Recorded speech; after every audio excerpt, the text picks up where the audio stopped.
मेवाड़ के राणा रतन सिंह ने अपनी पत्नी रानी पद्मिनी का चेहरा दिल्ली के सुल्तान अलाउद्दीन खिलजी को पानी और कांच में दिखाया, लेकिन हिंदुस्तान का साइंस कहता है कांच का आविष्कार 1535 में हुआ और रानी ने जौहर 1303 में किया। तो 237 साल पहले अपने हिंदुस्तान में कांच और मिरर नहीं थे। और अलाउद्दीन खिलजी के साथ में पर्सनल राइटर आया था जिसका नाम था अमीर खुसरो, जिसने उस समय किताब लिखी थी तारीख अलाइज। उसने लिखा था कि मेवाड़ की महिलाओं ने अपने सतीत्व धर्म के खातिर जौहर किया और राजपूत कभी भी कॉम्प्रोमाइज करना नहीं चाहते थे। चित्तौड़ के ऊपर युद्ध होने का सबसे बड़ा रीजन था व्यापार, क्योंकि हिंदुस्तान में कभी भी कोई भी मुस्लिम कम्युनिटी पहले नहीं था। ये सभी जो आते थे अफगानिस्तान तुर्किस्तान से आते थे, और आते कहाँ थे तो समुद्र के पास में आते थे, क्योंकि प्लेन तो थे नहीं ना।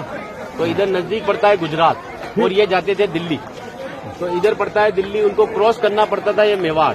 अच्छा, इधर गुजरात इधर दिल्ली बीच में राजस्थान, तो इसको क्रॉस करना पड़ता था ये मेवाड़। तो यहाँ के राजपूत उनसे टैक्स वसूलते थे।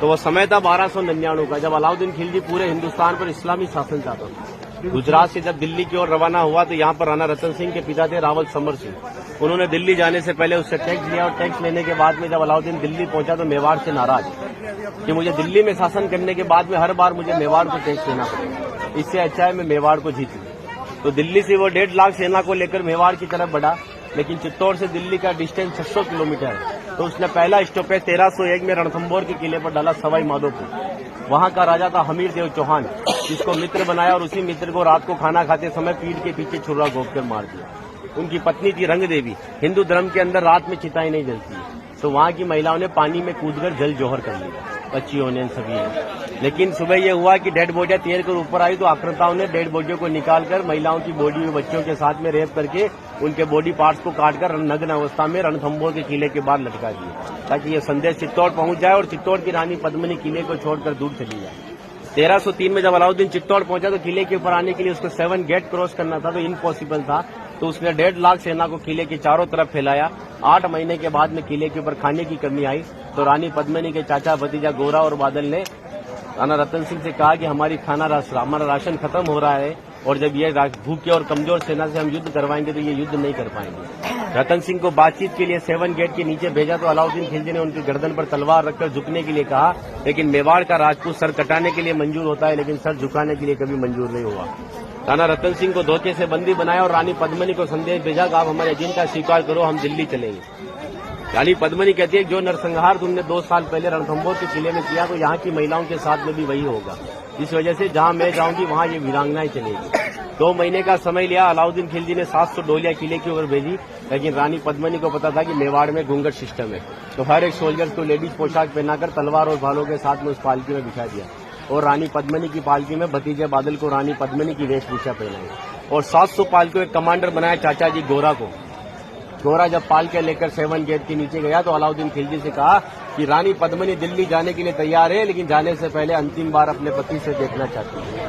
जिस जगह रतन सिंह को बंदी बनाकर रखा गया, जब वो पालकी वहां गई और रतन सिंह जी ने जब घूंघट हटाया तो घूंघट के पीछे का जो चेहरा था वो भतीजे बादल का था। और बादल कहता है कि महाराज हम 20,000 है और ये 1.5 लाख है, एक राजा अगर नहीं रहेगा हमारे साथ में तो हमारी सेना का मनोबल कमजोर रहेगा। इसी वजह से राणा रतन सिंह को पालकी में बिठाकर किले के ऊपर भेजा। जब रतन सिंह जी किले के ऊपर आए तो किले के ऊपर आने के बाद में उनकी जय जयकार में हर हर महादेव और जय भवानी के नारों से किला गूंजने लगा। अकबर कहता है कि 8 महीने से तो किले से बच्चे की रोने की आवाज नहीं आई, लेकिन 700 पालकियां जब किले के नीचे आए तो किले से जय जयकार हुआ है, मतलब हमारे साथ में धोखा हुआ है। हर एक राजपूत कटने के पक्ष में था, लेकिन झुकने के पक्ष में नहीं था। 20,000 राजपूत युद्ध में गया और अलाउद्दीन खिलजी की 1,25,000 सेना को मार दिया। बचे हुए दुश्मन जब किले के ऊपर आए तो महिलाओं ने अपने सतीत्व धर्म के खातिर हिंदुस्तान का सबसे पहला और बड़ा जौहर 16,000 महिलाओं के साथ में जिंदा आग में जलकर किया। यहाँ पर भी रानी पद्मिनी के महल में कांच लगाए गए थे। वो कांच लगाए थे पंडित जवाहरलाल नेहरू ने, क्योंकि एक पद्मावत पिक्चर के एक राइटर मलिक मोहम्मद जायसी की किताब को प्रमोट करने के लिए जवाहरलाल नेहरू जी ने उस किताब को आगे बढ़वा दिया। ये रानी को आईने में दिखाया, लेकिन हिंदुस्तान के इतिहास में कभी मेवाड़ गुलाम भी नहीं बना, तो आईने में किसको दिखाया? और एक राजपूत अगर अपनी पत्नी का चेहरा हजारों को दिखाता फिर कहते वो राजपूत कहलाने का हकदार भी नहीं। इसीलिए 2 घंटे अपन इस किले के ऊपर घूमे तो एक लाशों के ऊपर चल रहे हो, सब जगह लाश है। इसीलिए उन महिलाओं के सम्मान के लिए कहावत कहता हूँ कि गिरा जहाँ पर खून वहाँ, पत्थर पत्थर जिंदा है, और जिस्म नहीं है मगर नाम का अक्षर अक्षर जिंदा है, और जीवन की यह अमर कहानी अक्षर अक्षर गढ़ लेना, और शौर्य कभी सो जाए तो महाराणा प्रताप और शिवाजी को पढ़ लेना।